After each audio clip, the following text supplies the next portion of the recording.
Welcome back to another episode of We Don't Know What to Watch, the podcast where two guys watch random movies thankful to the almighty algorithm. And with me, as always, is the Jeff Daniels to my Jim Carrey, the man, the myth, the legend, Kyle Mulford, and I'm Noah Saturn. How are you, Kyle? I've got blisters on me fingers. I'm good. Today's podcast is brought to you by Brea Federal Savings and Loan, where maybe we could get a $150 small loan for some new podcasting equipment. Yes, and also brought to you by public speaking of Terrence McNally, or whatever his name is. Yes. Yes, so what did we watch? Yes, man. Yeah, Yes, we man. watched Jim Carrey, Yes Man, which I kind of... Had you seen this one before? I had, yes. I had Yes. not.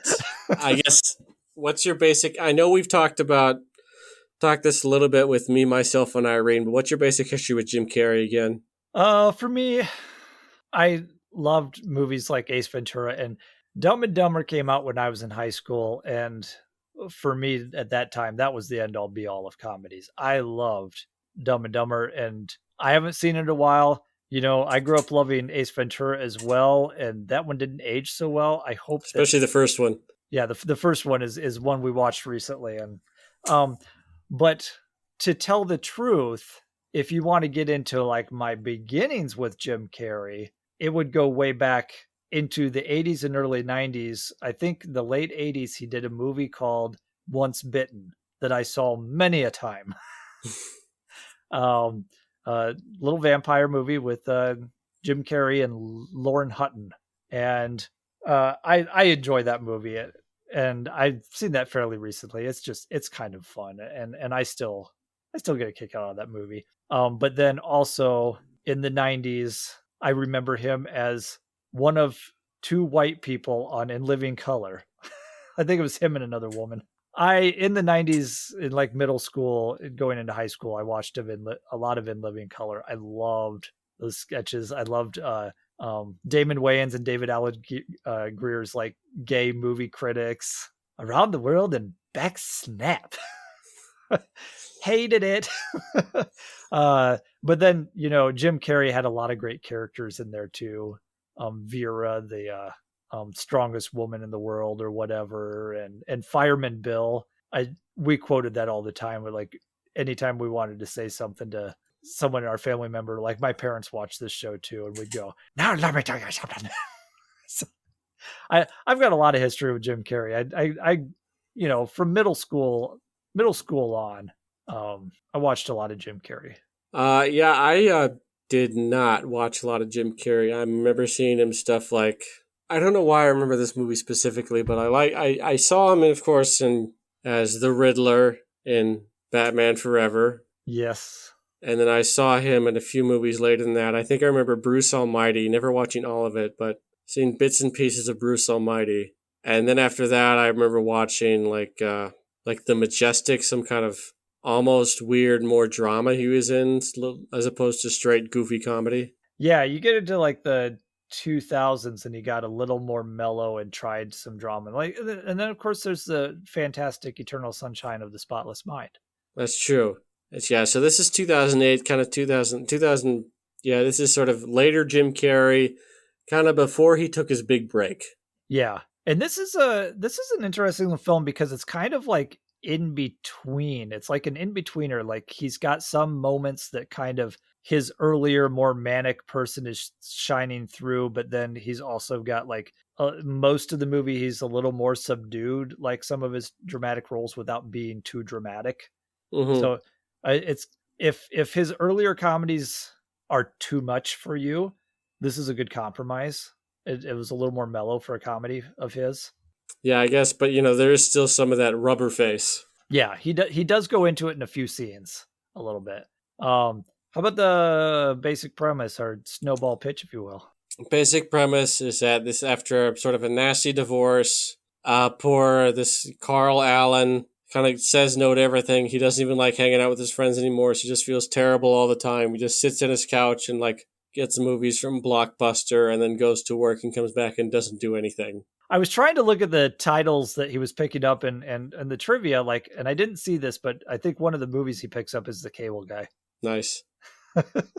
So he's sad about himself until at one point he meets like a guy who used to know, who was like, ultimately kind of Mr. Super Energetic, played by John Michael Higgins. He does a great job. He's like, come on, you got to do this, you got to do that. It's like, he's like, you got to go to this seminar to change your life. He's like, aha, sure it will. Where you can just learn to say yes to every time an opportunity presents itself. Say yes, and it'll change your entire life. You'll be so much better. Ask me if I want to throw this rock through the bank's window. It's like, no. It's like, do you want to throw this rock through the bank window? Yes, and he does. And of course, gets attacked by the cops. Like, go to the seminar. And the seminar is led by none other than General Zod himself, Terrence Stamp. Yes, and Terrence Stamp is kind of going full guru, public health, Tony Robbins, that sort of whole shtick. With crazy music, not wearing shoes. Yeah. Just bizarre. Yes.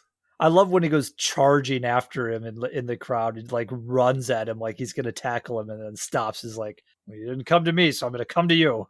Yes. And just like microphone gets right up his face. Like, make a covenant with the universe. You will always say yes going forward. So basically the rest of the movie, Jim Carrey says yes to everything, and then he meets a girl and then falls in love, and then the misunderstanding comes where they're like, oh, you've just been saying yes to anything. Did you actually really like me? And blah, blah, blah. And then, and it gets resolved. So, but it's kind of predictable where it's going, but kind of a sweet little love story with a interesting message. Yeah. And he says, and of course, some things he says yes to are good. Some things he says yes to are good, bad. So like at the beginning. I love in this movie that Terrence Stamp's character is like, say yes to like every opportunity that like he makes it sound like say yes to like, if someone asks you or like there's something to come, but like I guess he does say every opportunity that's presented to you. So I guess it does make a little bit of sense because like there's things it's like, he gets the spam emails. Enlarge your penis? Yes, why not? PersianWives.com. Sure, why not? But so it was. I was going tempered a little, but I mean that was the whole idea of the movie, though. Is like, yeah, you don't want to be him at the beginning of the movie where it's like, oh, saying no to everything, like always going, oh, I'm coming up with an excuse. I can't do this. I can't do that because I'm too busy right now. Blah blah blah. And most of the times it's just excuses. And then going the extreme opposite and saying yes to absolutely everything. It's just like find that happy medium where you are saying yes to things and like, it'll add something to your life. And, yes, to the point where his friends start taking advantage of him. Like, hey, will you open a tab and will you pay for it? Yes. Will you do this? Yes. Will you go? He gets a little too drunk. He's like, hey, are you going to go meet me outside? Yes. You're going to fight? Yes. So just, it takes it to sort of its extreme. Bradley Cooper plays as Bradley Cooper and Danny Masterson. And Bradley Cooper kind of takes advantage of him a little bit. And he seems like he's being an asshole, but like they establish in the beginning of the movie that like Jim Carrey's always saying no to him as well as his friend. And then he also misses like his engagement party too. And he's really, and Bradley Cooper's really pissed off about that. So like, you want to be like, oh, you're being kind of an asshole, Bradley Cooper, by taking advantage of him and getting him drunk, getting him in a fight and all this stuff. But it's like, he kind of deserved it. And it's kind of fun. One of my favorite moments from that fight, though, is when he accidentally punches a different guy because he's so drunk he can't see. And the guy's like, I'm the wrong man. That's your problem right there. You got to start being the right man. You started out with a whole wrong attitude. That drunk scene was great with the fight. Mm-hmm. I also really like the scene where we do have kind of these minor characters who keep coming back at random intervals, like the Persian wife that comes in, she shows up and then she keeps showing up later, and then versus like the woman who he has to work with for like to plan a bridal shower. She shows up, or like his boss at the bank, he keeps showing up and like he goes like, hey, do you want to come to a party at my house as his boss? And he goes to like a Harry Potter like themed costume party where they watch some of the movies. And he's got a toddler costume on because he couldn't find he's got like this tiny shirt and a tiny glasses that barely fit over his face. And then the homeless guy that keeps showing up. I loved his first yes thing is like he gets out of the seminar, he goes to his car, and this homeless guy comes up and says, "Can I get a ride to such and such park?" And John Michael Higgins runs over. He's like, "Yes, you got to say yes to this." And he's like, "Okay, fine." And he's like, "Can I borrow your phone?" And I just love that he runs the battery out of his phone. He goes, and then he runs out of gas. He's like, "Yeah, I this homeless guy ran the battery out of my phone because he's the most popular homeless guy on the planet." But then that's how he meets Zoe Deschanel is getting gas. So like every time he says yes to something, like it's really inconvenient because that's what happens a lot of times is saying yes to things in real life is inconvenient, but sometimes good things come out of it. And it's the first one where he gives the homeless guy a ride. That's when he meets Zoe. And then they really do call back to a lot of things, and they kind of make sure that everything is used and nothing is wasted. And so like there's a guy always trying to give flyers for a band and he's always saying no, and then finally after the yes thing he says, "Okay, I'll go to that." Well, it turns out that it's Zoe Deschanel's band, Munchausen by proxy. And so they meet again, and then they start hanging out. And Yeah, and you think some of these throwaway gags you see in a like a montage. It's like, okay, like learn Korean, sure. Guitar lessons, sure. Pilot's license, sure. And then it all comes back. yeah, and I love when the guitar lesson comes back. Yes, and just as like quoted at the beginning of this podcast. Wait, he learns the song "Jumper" by I can't remember the name of the band. It was a very popular song around the time this came out.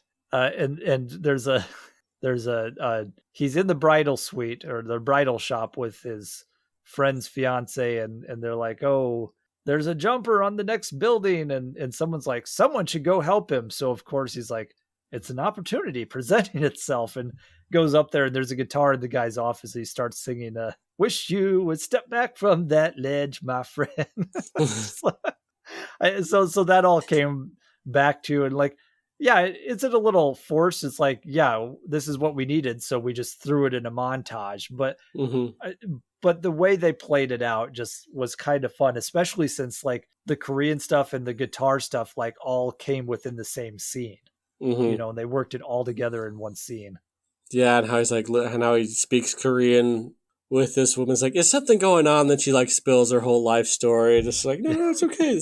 And then it comes out like when they take a spontaneous trip, him and Zoe Deschanel, and they take a spontaneous trip to Lincoln, Nebraska. Yeah. Hey, they go to a Cornhuskers game. Yeah, they go to the telephone museum. So, but when they come back, then the FBI gets him. And is like, do you hate your country?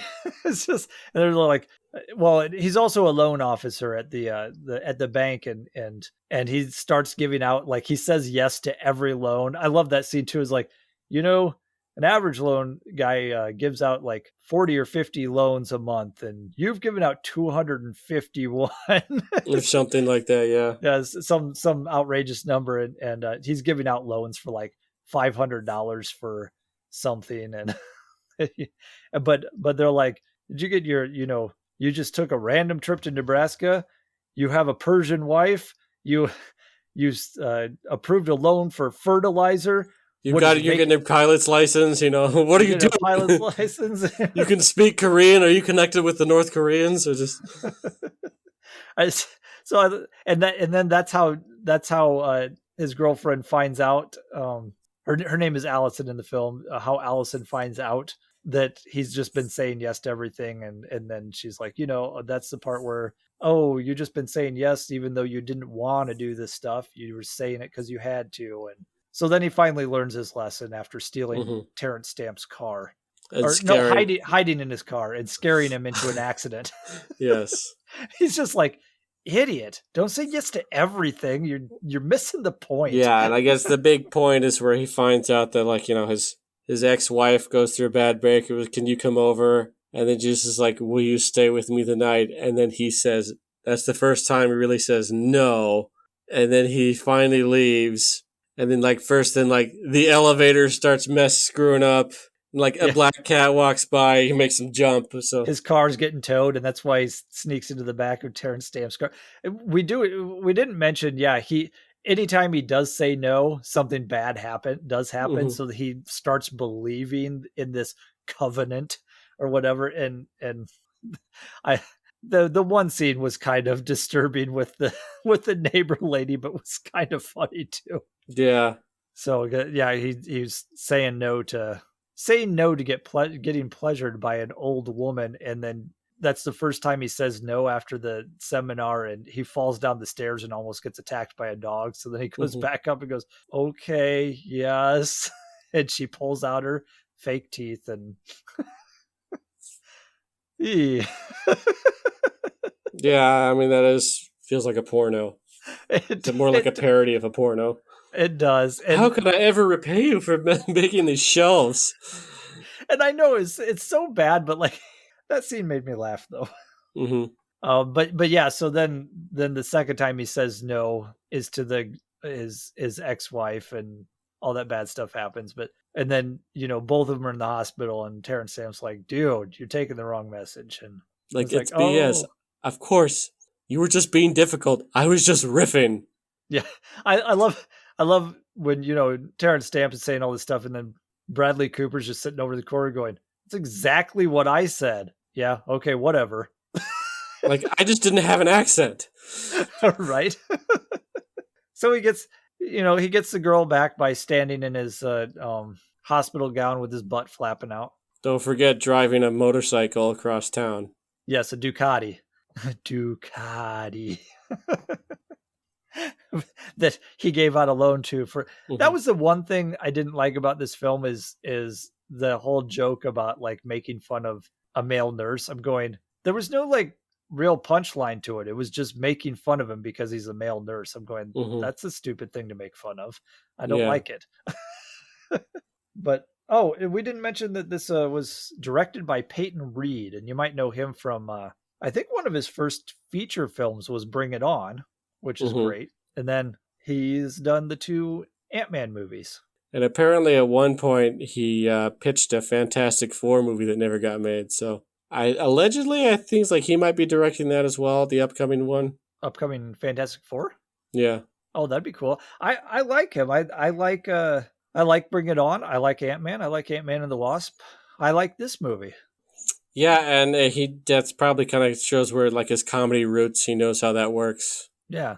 Speaking which of probably which, helps with some of the comedy elements. And of course, working with Paul Rudd, who worked primarily in comedies, helps as yeah. well. I did look at Rotten Tomatoes on this one. This is a 46% critic and 66% user. And I was just like, huh, that just seemed low to me because it might not be, Citizen Kane or anything, but this is a really enjoyable movie. Yeah, it's not Jim Carrey's best movie, but it's fine. It's a good movie.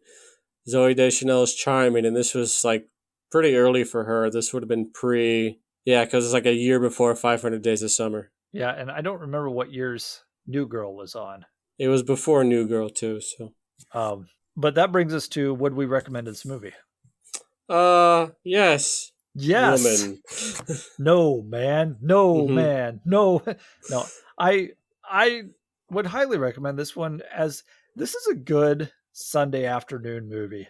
Yeah, it's a Just solid movie on Netflix. Don't have to think about it too hard. yeah, and Netflix is the streaming service it's on, and it's a good either late night movie when you just want to chill and just have something like charming with a little bit of funny, or like a lazy Sunday afternoon. It just don't have to think too hard. It's just a kind of just a cute little movie. Or even like a laundry movie when you got to do a bunch of laundry. Yeah, exactly. Yeah. And that's fine. Yeah, I obviously, personally, I think now I probably wouldn't pay to see it in the theaters, but as it is now streaming on Netflix, I think it's a perfectly fine way to watch it. Yeah, I'd be the same way. Definitely recommend it. Yeah, it wouldn't be one I'd go out and pay for in a theater, but of note, there is a bungee jumping scene, and Jim Carrey did do one jump, but like apparently the insurance company was not liking this, that he was doing it instead of the stuntman, so they only let him do it once. And I think the stipulation was like they had to do it after they were officially done filming. So like after that date, and so but they had like 8 cameras set up so that they could get the shot. And so that's Nice. actually him bungee jumping. He did learn how to play guitar and said afterwards that that was one of the hardest things he's ever done for any movie. And he gave the guitar to Zoe Deschanel and said, "I'm never going to need this again in my life." and Nice. then he did do a crash course in learning some basic Korean. Cool. And the scene where he runs into a waitress and falls on his back in the restaurant, Mm-hmm. apparently he fell wrong and fell harder than he thought he would and broke 3 ribs. Ouch. Poor guy. Yeah, so just a couple of fun facts I found out about the movie. But yeah, both of us, it looks like we recommend it, and it's on Netflix. And what would you put as a double feature? Yeah, so now we're moving on to probably my favorite segment, where if you like the movie, what would go well with it as a double feature? Or if we didn't like the movie, how would we watch to recommend instead? I guess I'm going to stick with an easy answer, go with classic Jim Carrey and go with The Mask. That's probably at his most rubber face because he's playing a cartoon character. Okay. I was going to go also fairly easy with another Jim Carrey movie, but one that he did about 10 years before this that had a very similar vibe, which is Liar Liar. I think both of these movies kind of go well together. They're very similar vibe. And I think that'd be a good, lazy Sunday afternoon Jim Carrey marathon. Nice. All right. So now on to the ever so exciting Wheel of Fish. Spin, wheel of fish. 70 or better score, and all genres spin. You found the marble in the oatmeal. That means you're going to take a drink from the fire hose.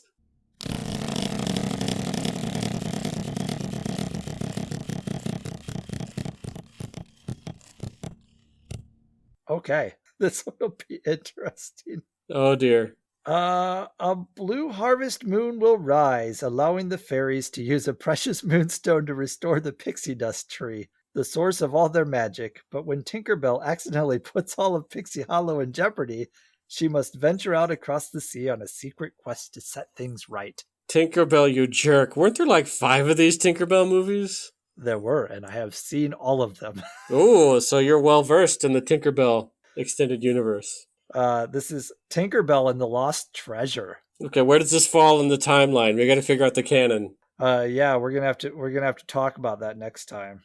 This is of course streaming on Disney Plus. Obviously, I thought you were going to say HBO Max. This is on the TCM section of HBO Max. I knew it. No, Tinkerbell and the Lost Treasure from 2009.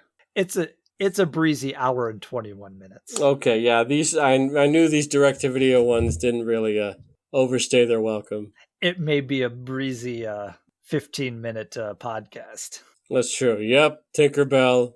She tinks, she bells. And we shall watch it all. Mm-hmm. So that's our show, and join us next time for Tinkerbell. And you can find us in the meantime on Twitter at AwesomeKM. And I'm at Noah_Saturn. That is spelled SATERN. On Instagram at We Don't Know What to Watch. You can email us, we don't know what to watch at gmail.com. Like, subscribe, comment, all that good stuff. And until next time. No man. Just say yes. No man.